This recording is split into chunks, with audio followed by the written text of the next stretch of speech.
Hello, I'm continuing on with my series of match reviews from the recent Plat Games tournament I played in, and this match was from round 2 of that tournament where I was playing as Tundra Orcs versus Jexik, who was playing as the Breakers. And I chose this match because I haven't shown off any Tundra Orcs matches yet on this channel, so I thought this would be a great opportunity. And, I love to play aggressive factions. Many people may not know that, but yeah, I feel like aggressive play actually suits my style more, and I'm just more comfortable playing that way. So yeah, let's get into this match, and hopefully we can go over some attacking ideas.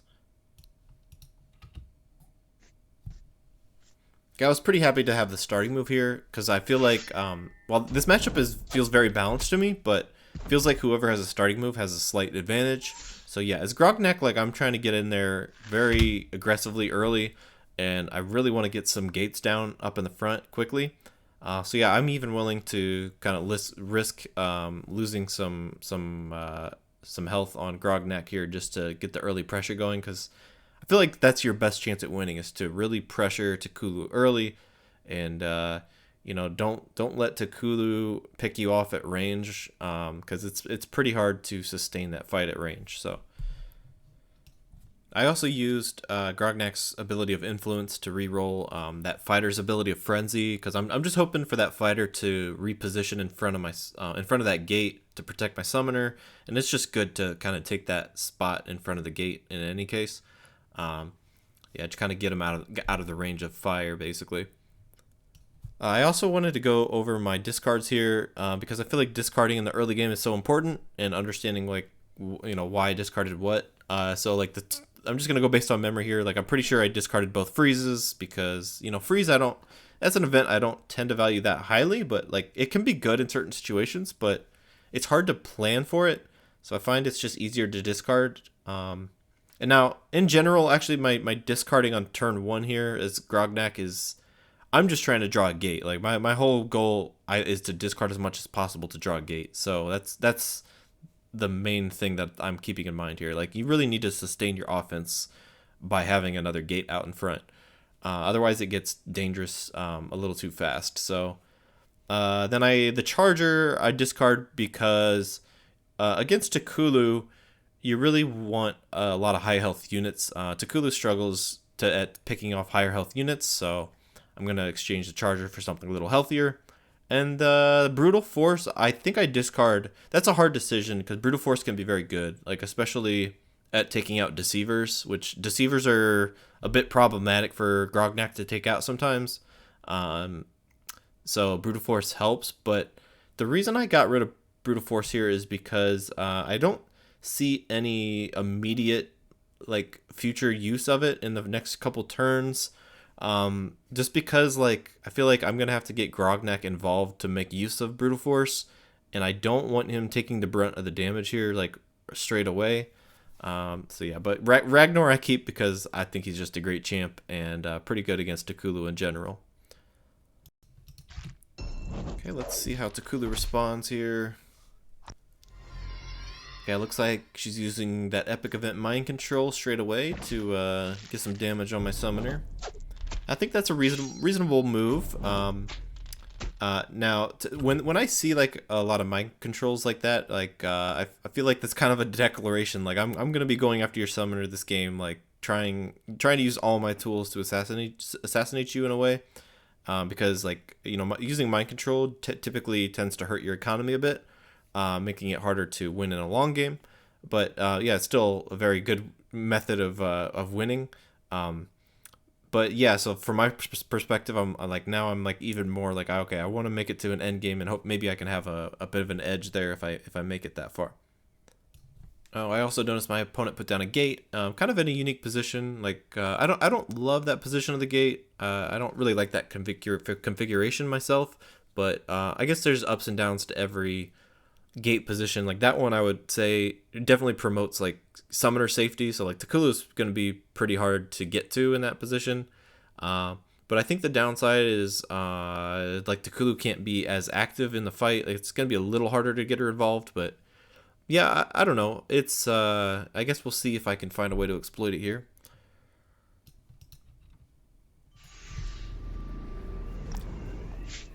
So I was able to draw the gate like I wanted to here, and yeah, I'm gonna put that gate down as far forward as possible. But importantly, I think is if you're gonna put down a gate out in front like that, you really want a unit in front of it to cover that summoning point, because you don't want your opponent taking that front summoning point if you can avoid it, because then they can kind of turn the tables on you, and it's harder to get your offense going. But breakers have some tricks to steal those positions, but I'm hoping that doesn't happen here.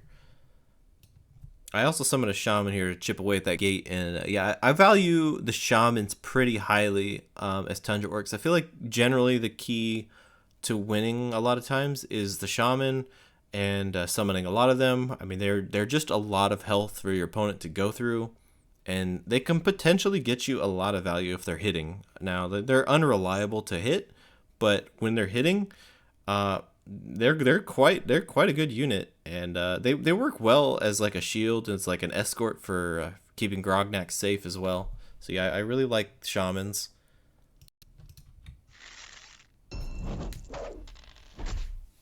You get to see the unreliability of the shaman attack they're missing, and the fighter misses on the deceiver too. Yeah, and another miss. So a really good turn there of 0 attacks. But yeah, you see how the deceiver is very powerful sometimes against Tundra Orcs here, because like a lot of times your units have 2 attack value with the fighter and the charger, and they can be tough to go up against the deceiver. Deceiver really can hurt them pretty hard. And this is where the breakers can really find an advantage in this matchup. Like, I feel like if they're able to reduce a lot of damage with those deceivers, yeah, that they can get some good wins just because of that alone. I've seen it happen numerous times. All right, let's see how they strike back. It looks like using a wind archer to get at my summoner, and I really like this move because this is continuing on with what we've seen earlier with them going after my summoner with their resources. And I think once you start that strategy, you got to follow through with it usually. And like this is definitely following through with it. Like I'm gonna use everything I have to get at your summoner. And once my summoner goes to low health, it can become very hard to escape all the threats. So yeah, I like it. Alright, get some decent damage in on Grognak. Unfortunately, like, completely whiffed on my fighter there, so I'll get some extra value out of him there. But, yeah, looks like I'm summoning Ragnar here. Yeah, Ragnar's just good against pretty much every unit that Takulu has. Like, pretty useful in this fight, I feel like. I think here I decided to discard Primal Fury because it's not, like, clear that I'll be able to use it immediately, so I thought it was just easier to discard it, and like I could also like potentially draw some chargers to use for glory, so I'm trying to do that as well. Just trying to maybe get a good for glory hand here too.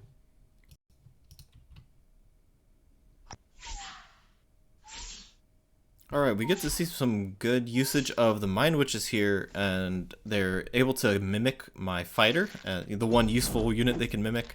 So now, if they use Frenzy, they can potentially attack like multiple times, which is kind of terrifying. Yeah, look, this Mind Witch already getting another attack on my summoner.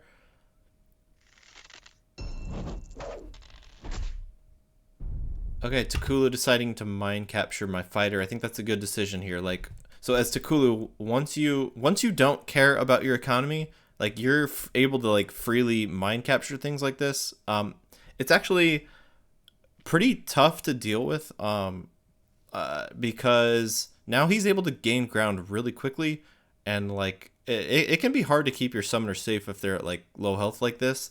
I guess my summoner's not too low of health where I'm like too scared, but yeah, I need to like aggressively fight back here and not lose too much more ground. Okay, now I'm able to punish Takulu for exposing yourself like this. Time to use for glory.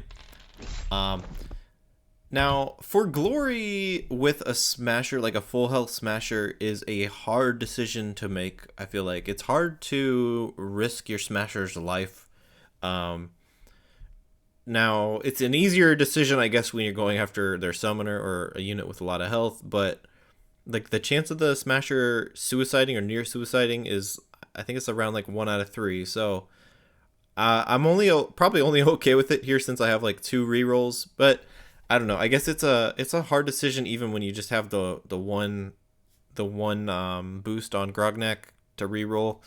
Yeah, I don't know. That's always something I fight with in my head. I'd be curious to hear what other people think and how often they use for glory with a full health smasher, or if it's too risky, or if it or maybe that's the type of play that wins them games. Like I'd definitely be curious to hear about that. But that's something I've been trying to explore with Tundra Orcs, and like what units should I be using for glory with.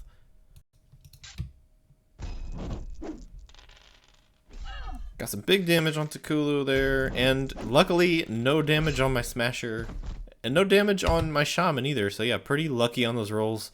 And that just doesn't always happen as Tundra Orcs. Like it can, the variance is pretty high here, and that's why it can sometimes be a struggle to play as Tundra Orcs.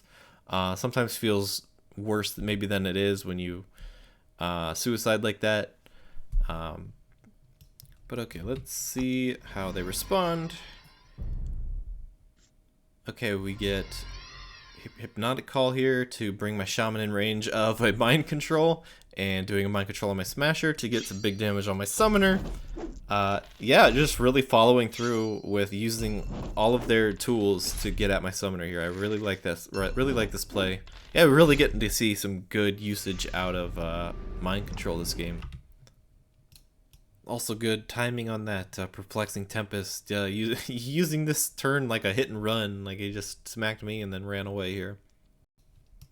Yeah, so with Tempest activated, I got some limited movement here, but I summoned Shonk because, well, Shonk is amazing. I feel like Shonk is one of the best champions in the game, like top 3 for me, really strong, and yeah, I also use the Shaman here, it looks like, to block Grognak. I'm just trying to protect my Summoner at all costs. Like, I'm officially at low health Summoner, potentially one-hit kill range. So, like, I'm afraid of Takulu, like, blasting a Wind Archer up to Grognak. And, so yeah, Shaman's doing his duty of being a shield right now.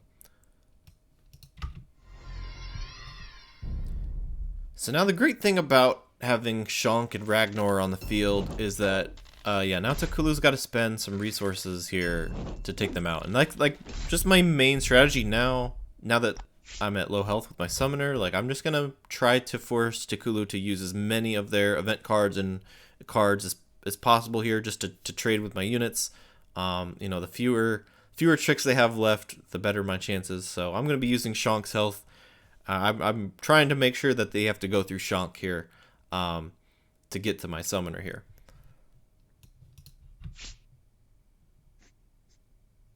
Now, in this position, I'm feeling pretty good about my chances, like, or at least feeling good about, you know, being ahead on economy, and like if I can just trade it down to the end, I feel like I can be ahead. But he also still hasn't used a champion yet, so that's potentially a danger I gotta look out for. Like, mainly it's gonna be Gwalark as my main concern. I mean, Goldun can fight back pretty well, but if he's gonna take out my Summoner, like Gwalark is gonna be the one I have to watch out for.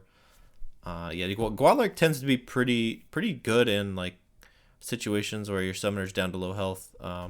They can take you out pretty unexpectedly. I unfortunately missed a kill on this Archer, this Wind Archer. He gets some extra life out of him. Not the end of the world.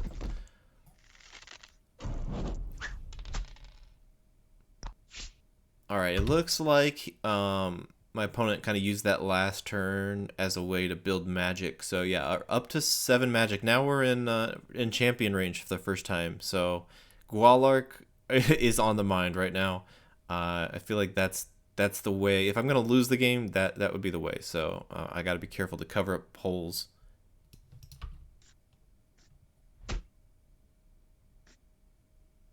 Okay, so I put a gate down. I think this was probably because I had a fear of like Gwalark plus like a blast, like blasting Gwalark up. And like if I'm kind of blocking some stuff in this lane, it's gonna make it a lot harder for Gualark to get in there or some unit to be blasted in there.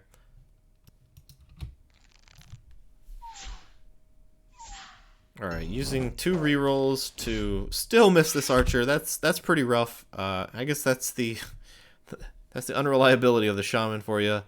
Let's see what Shunk does. Shunk also missing. Not a great turn for attacks here.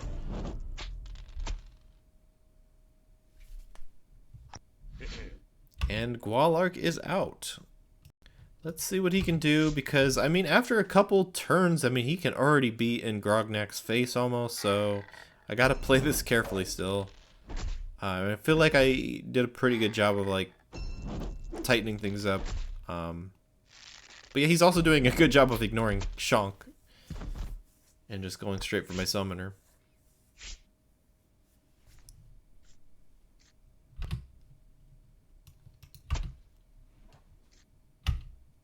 Okay, now I'm setting up a big for glory turn, and luckily I get a charger. I mean, charger's like pretty much ideal for using for glory, because you really don't care if they suicide. Like sometimes that's even to your benefit.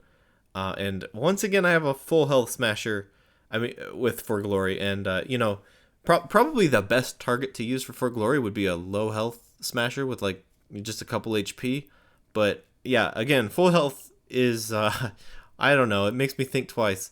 Is this worth the risk? Maybe it is, because I'm going to be taking out their champion before he could potentially assassinate me. So yeah, I guess here I thought it was justified.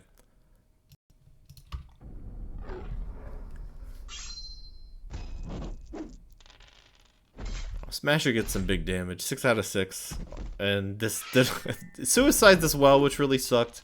Yeah, that's unfortunate. But at least we got the kill on Gualark.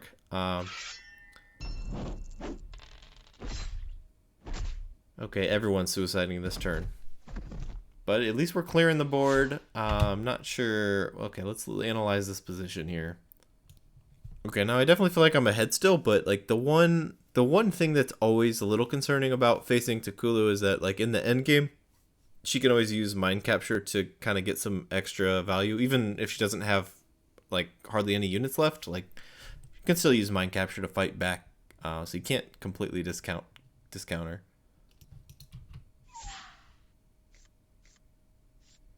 Oh yeah, we got a cool trick here. Get to see the Mind Witch mimicking a unit that has for glory actually. You're getting some great damage on Shunk with that trick. I always forget that they can do that. That's kind of a surprise sometimes to me when that happens.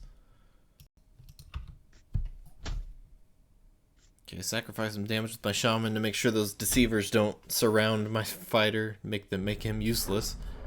Also using brutal force here. Well, we're gonna be trying to get a big damage on Takulu, but yet brutal force can be used here to use the fighter to like shove the deceiver around, and then like the fighter can activate frenzy and attack again. But I think I made a huge mistake. I completely forgot just to re-roll. Like I don't know why I didn't re-roll. I just forgot that I could do that. And then Smasher here. I also used Brutal Force to kind of to shove Takulu back away from the action. Like, because the one way I can still lose this game is if Takulu moves up 2 squares next to my fighter and takes control, mind captures my fighter next turn. Yeah, then Grognak can be hit again, and I'm almost in a losing position again. So the game is not over. Like, there's always some crazy tricks Takulu might have here.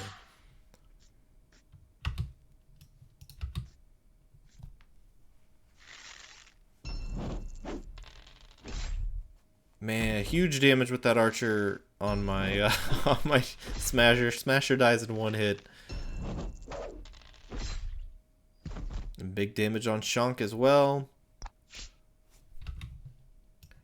Lost all my high damage units, but now his summoner's exposed on a couple sides. So I think he was hoping that his Mind Witch would frenzy and then, you know, protect one side of Takulu. But that did not happen.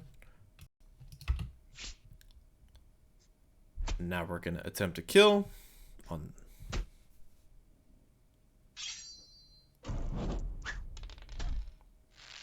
Takulu down to 1 HP.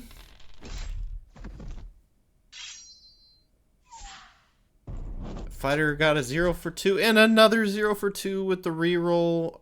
Very unfortunate. 0 for 4. He did activate Frenzy, but did not activate Frenzy a second time. Yeah, that was totally unexpected. Like, I really thought I was going to win at that moment. But the game carries on. Now all the units I've got left are not so great against Deceivers, and there's a couple Deceivers on the board. I mean, they have, most of my units have like 2 attack. It's going to be hard to take them out. But he's also down to 1 HP with the Summoner, and with not many places to run. Let's see what he does here. Goes for a Mind Capture on the Fighter and gets it. Goes for a kill on my Shaman. Kills my Shaman. And he even kills my Charger. Yeah, now he even has more units on the board than I do. But luckily I've got a unit left here to take Takulu out. There's a hole. And I win the game. But the crazy thing is that if you go back a bit... Yeah, let's look here. So if instead I was thinking if he had moved Takulu to the left, adjacent to my fighter, and then moved the Deceiver up 2 spaces to block the other side of Takulu. So Takulu would have been like sandwiched in between those 2 units, right? So then if Takulu does a Mind Capture on the fighter, she'd be protected on both sides.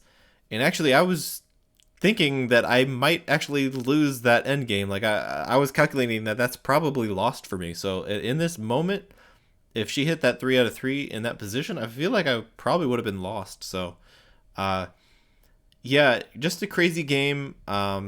Really good match. And yeah, I hope you enjoyed that. Thanks.